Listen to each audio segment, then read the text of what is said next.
थोड़ा सा प्रियम्बल देना चाहता हूँ कि there are so many things in our lives, so many aspects that we do not have any control of. हम कहाँ पर किस ज़मीन के किस खत्ते में पैदा हुए हैं, हम किन माँ बाप के घर पैदा हुए हैं, किस रिलीजन के साथ पैदा हुए हैं, आया कि हम पूरी फॉर्म फिज़िकल फॉर्म में पैदा हुए हैं या नहीं हुए हैं। और अगर हम हुए हैं तो फिर इसका मतलब एक तो हमें जेनेटिकल लॉटरी लगी है, और इसके लिए हम फ़ख्र महसूस करने के बजाय हमें शुक्रगुजार होना चाहिए क्योंकि हमारे इस पर कोई कंट्रोल नहीं था। और फिर शुक्रगुजारी के साथ हमें ये भी एहसास होता है कि जिन लोगों को ये पूरी फॉर्म नहीं मिली उनके दर्द को समझने में आसानी होती है। तो आज जो हम ये नशिस्त कर रहे हैं, हमने कुछ ट्रांसजेंडर को बुलाया भी था, वो आ नहीं सके। The one which is very prominent, the lawyer, she is back in Punjab for some procedure. वो भी होती तो बहुत अच्छा होता, लेकिन कहने का मकसद ये है कि हम उनके दर्द को समझते हुए ही इन सारी बातों का अदराक करेंगे, अहाता करेंगे, और ना कि सिर्फ हम अपनी जजमेंट दें because we have been born in the full form, तो we have the jurisdiction and authority to say few things which we shouldn't. तो दर्द को समझते हुए अगर हम ये देखें कि ये जो एक्ट जो कि 2018 में आया और जो कानून बनाए जाते हैं वो इंडिविजुअल सोसाइटीज़ के लिए बनाए जाते हैं, तो ट्रांसजेंडर हमारी सोसाइटी का हिस्सा हैं, वो भी किसी घराने से, हमारी जैसे घराने से ताल्लुक़ रखते हैं। और अगर इसके बारे में जब बात की जाएगी तो वो किसी फैमिली सिस्टम में, किसी घराने में ही की जाएगी, किसी न किसी घर में की जाएगी। और अगर इस तरह के कानून जो कि सोसाइटी पे लागू होते हैं, इंडिविजुअल्स पे लागू होते हैं, वो अगर समझे ना जाएं, जिनका इदराक फैमिली सिस्टम पे होता है, घरानों पे होता है, तो फिर वो इंतशार के सबब बनेंगे। हम अगर इसको सही नहीं समझेंगे तो हमारे घरानों में डिसइंटीग्रेशन पैदा होगी, और चूँकि घराने फैमिली सोसाइटी का बेसिक यूनिट होते हैं और सोसाइटी उनसे मिलके उन पे मुश्तमिल होती है। जब घराने डिसइंटीग्रेशन का शिकार होंगे तो सोसाइटी एट लार्ज इंतशार फैलेगा उसके अंदर और वो डिसइंटीग्रेट होगी। इसलिए इसकी बहुत ज़्यादा अहमियत है कि हम इसको समझें सही तरीके से, और जो हमारे अपने जानने वाले हैं उनको भी बेहतर तरीके से इसको समझाने की कोशिश करें। तो औरत और मर्द एक ही छड़ी के एक्सट्रीम एंड्स हैं, और जो हम फिज़िकल डिफॉर्मिटी की बात कर रहे थे वो मर्द और औरत के एक्सट्रीम जो जेनेटिक प्रोनाउंस बनता है उसके दरमियान में कहीं पे ये लाइन लाई करते हैं। बहुत ज़्यादा इनको सपोर्ट की ज़रूरत थी। Pakistan is supposedly the first country, amongst the first country to actually recognize them and put and create a act for them in support of them. So they are marginalized communities in the country, face problems. Everything is right in the statement of objects and reasons that that they had to define a transgender person, they had to prohibit discrimination against them.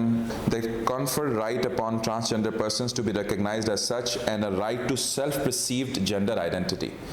अब देखें, जैसा कि हमने कहा कि हम दर्द किसी का नहीं समझ सकते क्योंकि हम अगर पूरी फॉर्म में पैदा हुए हैं तो हम बड़े आराम से, हमारे लिए कहना आसान है, लेकिन जो दर्द से गुजरता है उसी को असल में अंदाज़ा है कि वो किस चीज़ से गुजर रहा है। अगर उनको कहा जाए कि भाई उसी बंदे से पूछो जो कि अपने आप को कहलवाना चाहता है क्योंकि वो स्पेक्ट्रम में लेफ्ट है या राइट है, they know it the most in the most accurate way, उन्हीं से पूछ लिया जाए तो ये बात बिल्कुल सही है इस तरह कि जी उनकी self prescribed perceived gender identity होनी चाहिए।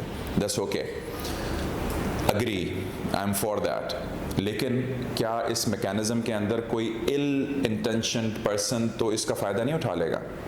For example, if someone, self perception की बात की जा रही है, if a male says that I am a female because I feel like it, that is my self perceived gender identity, they can get them registered as a woman, और फिर वो women की मखसूस जगहों पे भी जाएंगे, वुमेन की मखसूस जो उनकी जॉब्स हैं उनको भी लेने की कोशिश करेंगे, और बहुत से ऐसे मसाइल हैं कि वो फिर यूनिवर्सिटीज़ और इंस्टीट्यूशंस में भी उनके साथ इसी तरह घूमेंगे फिरेंगे। हम चूँकि अभी तो हम इतने ज़्यादा मैच्योर हो चुके हैं, we can handle it, but for the children that are coming, वो तो अभी इतने मैच्योर नहीं है। जो जिस चीज़ को हम एज अ नॉर्म पेश करेंगे वो उनके लिए नॉर्म बन जाएगा, और अगर हम इसको मज़ीद प्रोनाउंस करते गए और इसको एक्सेलरेट करते गए तो इन द एंड क्या होगा, क्योंकि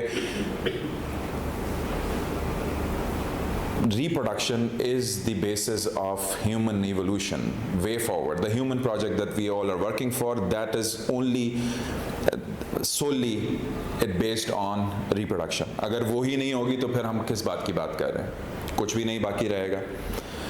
तो जहाँ तक राइट्स देने का ताल्लुक है वो बिल्कुल दिए जाएं, लेकिन इस बात का भी अहाता किया जाए कि क्या कोई ऐसी बातें तो नहीं है जिसके अंदर दूसरी जेंडर का हक मारा जा रहा है.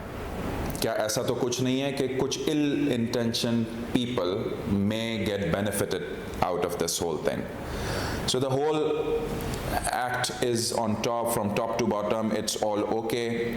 The only thing that I want to bring into notice in light here, because we can talk about intersex and the definition of transgender, but the most important thing in the whole thing is self-perception. Because